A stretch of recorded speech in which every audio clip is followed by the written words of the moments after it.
अगर जिंदगी हो तेरे संग हो, अगर जिंदगी हो तेरे संग हो, अगर मौत हो तो वो हो तुझसे पहले, अगर मौत हो तो वो हो तुझसे पहले, बालमा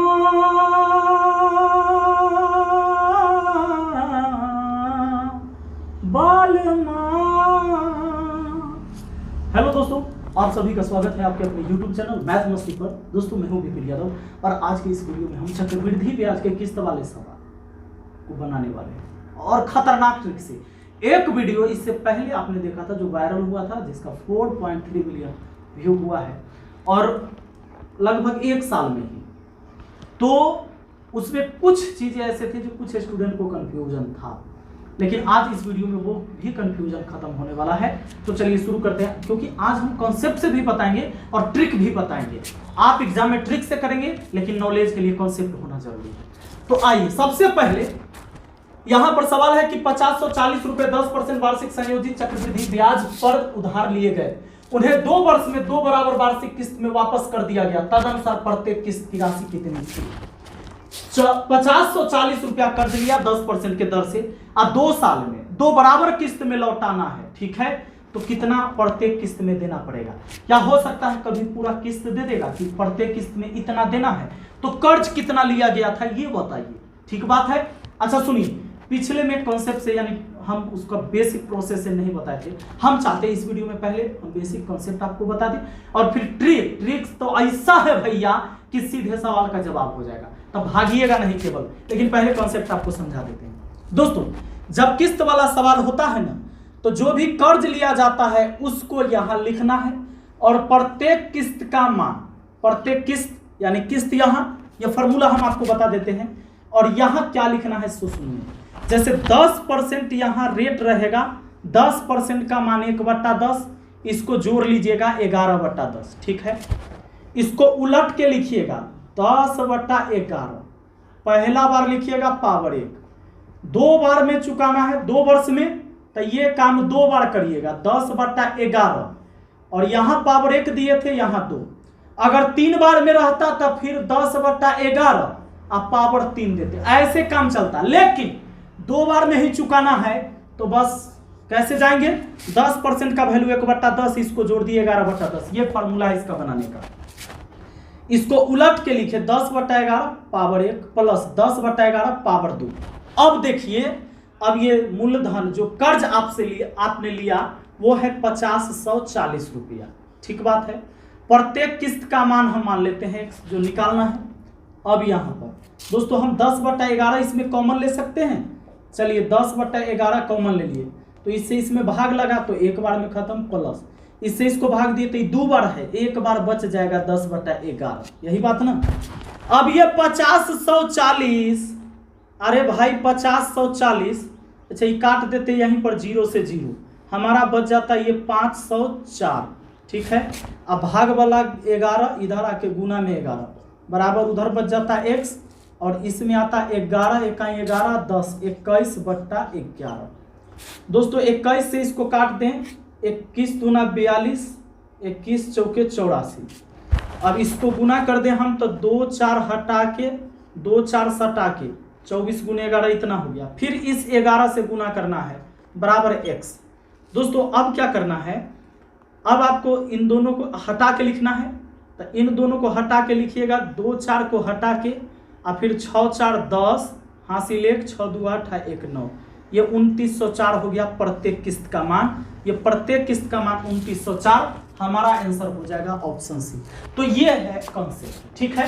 अब देख लीजिए यहाँ पर दोस्तों, अब अगर मान लीजिए यहाँ पर जो धन दिया हुआ था कर्ज लेने वाला उसको यहाँ लिखा मैंने, लेकिन ये कभी पूछ लेता था पीए रहता और किस्त के मान दे ले रहता था, यहाँ किस्त का लिखते और ये सब वैल्यू आके काट कूट देता और पी का वैल्यू निकल जाता। तो इसी फार्मूला से अगर धन दिए हुए है जो कर्ज लिया गया और प्रत्येक किस्त का मान पूछे तो भी निकलेगा। और इसी फार्मूला से आपको यह भी पता होगा कि किस्त दिया हुआ है तो धन कितना है, अधन दिया हुआ है तो किस्त कितना है। ठीक है, अब हम आपको बताने वाले हैं वो ट्रिक जो आग लगा दे। कैसा ट्रिक होगा वो जरा देखिए, सुनिए।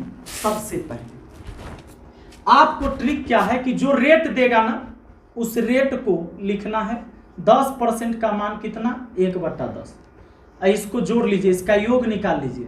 10 आ 1 11, इसी से भाग देना है। 11 से भाग देना है और जो ऑप्शन कट जा रहा है वो आंसर हो जाएगा। देखिए अब कभी कभी होगा कि दूगो ऑप्शन भी कट सकता है, होगा कि नहीं होगा। अब बताइए कैसे होगा। यहाँ 11 से भाग लगाते हैं। अच्छा, टेस्ट ऑफ डिविजिबिलिटी का मैंने एक वीडियो डाल रखा है, नहीं देखे तो देख लीजिएगा। कोई भी संख्या से काटने का क्या तरीका है तो और फास्ट कर पाइएगा। आप भाग देके देखना, देखो 5 और 4 9 ऑल्टरनेट जोड़ते हैं, ये 9 हुआ और 0 0 0 हुआ। इसका अंतर यहाँ 0 आ जाता, 0 आता, 11 आता, 22 आता, तब कटता। नहीं आया तो ना कटेगा, ये नहीं कटेगा। इसको देखते हैं, 3 और 2 कितना हुआ, 5, 3 2 सॉरी अल्टरनेट जोड़ना है। 3 0 3 और 0 हुआ 3 और 1 का 2 जोड़ेंगे तो 3, ये आ गया यहाँ 0, तो ये 11 से कट जाएगा दोस्तों। अच्छा इसको देखते हैं, 2 और 0 तो 2 हुआ, 9 और 4 13 हुआ, बड़का में से छोटका घटाइए 11, ये भी कट जाएगा। इसको देखते हैं, 2 में से 2 और 2 कितना हुआ, 4 या 8, तो 4 8 का अंतर कभी भी 0 नहीं आएगा, 11 नहीं आएगा, तो ये नहीं कटेगा। ये 2 ऑप्शन कटने वाला है दोस्तों। जब 2 ऑप्शन कटने वाला है तब क्या करना है, सुनिए। एक ऑप्शन रहता तब तक हो जाता, 2 ऑप्शन है तो इसी 11 का स्क्वायर कर लीजिए, 121। अब 121 से जो कटेगा वह होगा आंसर। अब देखिए 11 के स्क्वायर 121 से इसको काटिएगा ना, इसको तो 25.6 3 बार में कटता है, तो दशमलव में चल गया, ये पूरा नहीं कटा, इसलिए गलत हो गया। इसको काटिएगा तो पूरे 24 बार में कट जाएगा 121 से, यानी हमारा आंसर ऑप्शन सी होगा। तो ऐसे पता करना है। चलिए और सवाल देखते हैं, चेक करते हैं। ये SSCMTS 2011 में पूछा गया था ये क्वेश्चन, और ये क्वेश्चन आपको SSC के घटना चक्र बुक से लिया गया है। एक क्वेश्चन और चलिए इसी पर लेके आते हैं। आइए दोस्तों दूसरा क्वेश्चन पर आते हैं। इसको भी पहले हम कंसेप्ट से बताते हैं, फिर आपको ट्रिक से, ऑप्शन से। कहता है एक भवन निर्माता ने 2550 रुपए उधार लिए, तो उसे 4% वार्षिक चक्रवृद्धि ब्याज की दर पर 2 वर्षों के अंतराल से 2 बराबर वार्षिक किस्त में वापस करने थे। प्रत्येक किस्त में कितने रुपए होगी, प्रत्येक किस्त में। ठीक है, उधार लिया है कितना, 2550 रुपया, 2 साल में 2 बराबर किस्त में वापस करना है। प्रत्येक किस्त में कितना देना होगा। आपको बताया था यहाँ पर धन लिख लेना है, यहाँ पर किस्त लिख लेना है, और होल वैल्यू का उलट के लिखना है। कैसे, 4% है तो 4% का मान 1/25 होता है। इसको जोड़िए, होल वैल्यू निकालिए, 26/25, एक बार जोड़ के। ब्याज हमेशा बढ़ते रहता है, समझना है, इसलिए जोड़ देना है। अब 26/25 तो उलट के लिखना है, 25/26, 1 साल के लिए पावर 1, फिर 25/26, 2 साल है पावर 2। ठीक है, 3 बार रहता तो पावर 3 तक जाता। अब क्या करना है, ये कर्ज जो लिया है वो 2550 रुपया है। इसके जगह कुछ लिख लेते हैं, x लिख लेते हैं, हल करने में ठीक रहेगा। अब ये 2550 कॉमन ले सकते, 25/26 कॉमन ले सकते हैं। कॉमन ले लिया तो ये एक बार में, और इसमें से 1 निकाल लिया तो 1 तो बचा है ना 25/26। अब सुनिए, ये 2550 बराबर x इंटू 25/26 इंटू कितना, 26 से कहीं 26 और 25 हुआ 51, 51/26। दोस्तों 25 से इसको काटे 102, 102 बार में कट गया, तो 51 से इसको काटे 51 दूना 102। अब 26 26 और 676 और गुना 2 हो जाएगा, क्योंकि ये दोनों भाग में इधर आएगा तो गुना नहीं। तो x की जो वैल्यू हो जाएगी वो 26 26 और 676 और गुना ये वाला 2, यानी x बराबर हो गया हमारा 1352 रुपया। तो ये हो गया दोस्तों हमारा प्रत्येक किस्त का मान। और यही चीज कर्ज निकालना रहता, अब प्रत्येक किस्त का मान केवल यहां रख देते। मान लीजिए इसी सवाल में प्रत्येक किस्त का मान 1352, तो p का वैल्यू निकल के आ जाता, काम यही होता। 25/26 कॉमन ले लेते, और वही मान लीजिए कि अगर किस्त दे ले रहा था तो ऐसे कर लेते। ठीक है, और ये 1 + 25/26। अब इसको हल करते, p बराबर कितना हमारा 1352, ये प्रत्येक किस्त अगर दिया रहता तब 25 बटा ये 26 लिखते और ये होता 51/26। अब इसको काट कूट करते तो हमारा वही आ जाता जो वैल्यू ये था 2550 था। तो चलिए आगे ऐसे सवाल हम देखेंगे ही, इस तरह के हम निकालेंगे। आगे बढ़ते हैं। अच्छा, इसको हम चेक करते हैं कि भाई ट्रिक से कैसे बनाए हैं। आइए, सबसे पहले मैंने बताया कि वो 4% जो है उसका मान लिख लो 1/25 और दोनों को जोड़ लो, 1 और 25 जोड़ लो, कितना हुआ 26 ना। इस 26 से भाग लगाना है। 26 से अगर 2 ऑप्शन या 2 से ज्यादा ऑप्शन कट रहा है तो 26 के स्क्वायर से, और फिर भी अगर नहीं ऐसा होता लेकिन फिर भी कट गया तब 3 पावर 3 कर लीजिए। सुनिए, 26 से भाग देने का रूल है 13 दूना 26। इन दोनों का HCF 1 होता है, माने ऐसे दो गुणनखंड 26 को तोड़ सकते हैं जिस दोनों गुणनखंड का HCF 1 है। टेस्ट ऑफ डिविजिबिलिटी का ये बात है, मैंने उसमें पढ़ाया है।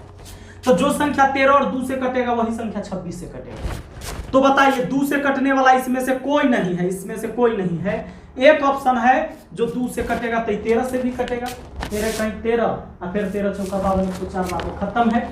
ऑप्शन ये हमारा आंसर हो गया। इतना जल्दी आप कर पाओगे। चलिए बढ़ते हैं, देखते हैं कुछ और क्वेश्चन। आइए दोस्तों, तीसरा सवाल अपने सामने कहता है 3810 रुपए का ऋण 16.2/3% वार्षिक दर पर 3 वर्ष के लिए दिया गया।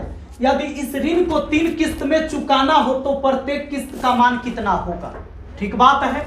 आइए डायरेक्ट देखते हैं ट्रिक से बना के। 16.2/3% है, इसका मान 1/6 होता है, तो 1 का 6 जोड़ लीजिए 7 होगा। 1/6 कैसे होगा? 16 × 48 और 2 50, 50/3 और प्रतिशत का मतलब बट्टा में 100 काट के देखिए ना, 50 दूना 100, 1/6 बात करते हैं। सुनिए 7 हुआ ना, इस 7 से देखिए कि कौन कट जा रहा है। तो आपको 7 से तो कटेगा नहीं। 7 × 5 = 35, 3 पर 0 30 न कटेगा। 7 × 5 = 35, 3 पर 4 34 न कटेगा 7 से। आपका आंसर हो जाएगा डी, यानी इनमें से कोई नहीं। ठीक है, नन, इसमें से कोई आंसर नहीं है इसका। आप चाहो तो उस फार्मूला से निकाल सकते हो और मुझे उम्मीद है कि आप उससे निकाल लेंगे। ठीक है, चलिए। लेकिन चलिए दोस्तों, मैं ही बता देता हूं इसको कॉन्सेप्ट से। ध्यान दीजिए, इसमें से आंसर नहीं होगा इसका। कैसे? देखिए, आपको पता है मैंने बोला था पहले मूलधन लिख लेना है, उसके बाद प्रत्येक किस्त का मान लिखना है, उसके बाद ये 16.2/3% जो दर है इसका मान हुआ 1/6। 1/6 हुआ तो इसको जोड़ते हैं 7/6। इसको उलट के लिखते हैं 6/7 पहला साल पावर 1, 6/7 दूसरा साल पावर 2, 6/7 3 साल है पावर 3। 3 किस्त में देना है ना 3 साल में, तो 3 तक गए। दोस्तों अब प्रत्येक किस्त का वैल्यू तो निकालना है और धन दिया हुआ है 3810 रुपया बराबर। प्रत्येक किस्त का मान नहीं पता। चलिए ये 6/7 एक कॉमन निकाले तो 1 + 1 6/7 इसमें का बचेगा, इसमें 2 6/7 बचेगा, यानी 36/49 बचेगा। दोस्तों ये 3810 बराबर x × 6/7। और अगर हम इधर एलसीएम ले ले तो 49 हो जाएगा। 1 से 49 बार में कटता है, 7 7 49, 7 6 के 42 प्लस 49 से 49 को काटे तो 36 हुआ। अरे 3810 बराबर x × 6/7 इंटू, सुनिए इस सब को जोड़िए 127 बट्टा हुआ 49, 127 तिहाई 381 जीरो है तो जीरो लीजिए, 6 × 5 = 30। अब खत्म, यानी 49 × 7 × 5 होगा। तो x का वैल्यू 49 × 7, देखिए ये दोनों भाग में इधर आएगा तो गुना में हो जाएगा, x उधर रह जाएगा। तो 9 × 7 = 63 के 3 हासिल 6 और 4 × 7 = 28 और 6 हुआ 34, यानी 343 में फिर ये 5 से गुना हो जाएगा तो हमारा कितना हो जाएगा, 3 × 5 = 15 हासिल 1, 4 × 5 = 20 और 1 × 21 के 1 हासिल 2 और 3 × 5 = 15 2 17, यानी हो जाएगा 1715 रुपया। ये हो जाएगा प्रत्येक किस्त का मान दोस्तों। तो ये हो जाएगा हमारा इसका आंसर। ठीक है, चलिए आगे बढ़ते हैं और देखते हैं अगले सवाल। अच्छा दोस्तों, कॉन्सेप्ट और एक चीज और समझना जरूरी है कि 1715 एक किस्त में देगा। ठीक है, 1715 3 बार में लौटाएगा तो टोटल लौटाएगा कितना जानते हैं, 17 तिहाई 5145 रुपया। क्यों? क्योंकि कर्जा लिए आप 3810 ब्याज न चलत रहा इस रेट से 3 साल का, और उसके साथ किस्त में आपने लौटाया, यानी हर बार आपको 1715 लौटाना है और टोटल आप 5145 लौटाइएगा। बात है समझ में? क्योंकि 3 साल में लौटा रहा है तो ब्याज कौन देगा? हाँ, क्या आप दीजिएगा। चलिए दोस्तों, तो हमारा अगला सवाल है और ये प्रश्न चौथा कहता है कि हरे राम ने 6800 रुपए उधार के रूप में लिए, जिनका ब्याज सहित 2 समान वार्षिक किस्त में भुगतान किया जाना है। यदि वार्षिक रूप से संयोजित ब्याज की दर 12.5% है तो प्रत्येक किस्त की राशि क्या होगी? ठीक बात। चलिए डायरेक्ट अब बनाते हैं, ट्रिक से बहुत देख लिया इसका कॉन्सेप्ट। अरे 12.5% है भैया, 12.5% का मान 1/8 होता है, न पता है? अरे 12.5 तो 12 दूना 24 है 25, 25/2 प्रतिशत मतलब बट्टा में 100, 25 चौका 100, लीजिए 1/8 हुआ कि नहीं? लीजिए 1/8 को जोड़ देना है 9, 9 से भाग लगाना है। तो सुनिए 9 से भाग कौन कौन लगेगा? अब सुनिए ये पकड़ा जाएगा। आप देखिए ये, हाँ जानबूझ के क्वेश्चन में आ गया, ये बात आ गया जो कंफ्यूज आपको करा सकता है। 9 से ही तो कट जाएगा। आइए देखिए 5 4 9 1 10, ये नहीं कटेगा, 5 4 9, ये 9 से कट जाएगा, ये नहीं कटेगा, दो ऑप्शन कट रहा है। तो अब हमने कहा था कि 9 के स्क्वायर से भाग लगाइए 81, तो 81 से ये कट जाएगा, ये बात पक्का है, ये नहीं कटेगा। लेकिन दिमाग में लगाइएगा ये बात, एक चीज और, बस इतने गलती होगा, फिर कभी गलती नहीं होगा। ये 8100 आपको जानबूझ के दिया गया ये ऑप्शन, और 6800 रुपया कर्जा है, तब प्रत्येक किस्त में इससे ज्यादा धन कहां से देना है? कौन ब्याज चल रहा है कि 6800 रुपया हमने कर्ज लिया, प्रत्येक किस्त में 8100 कभी नहीं देना होगा।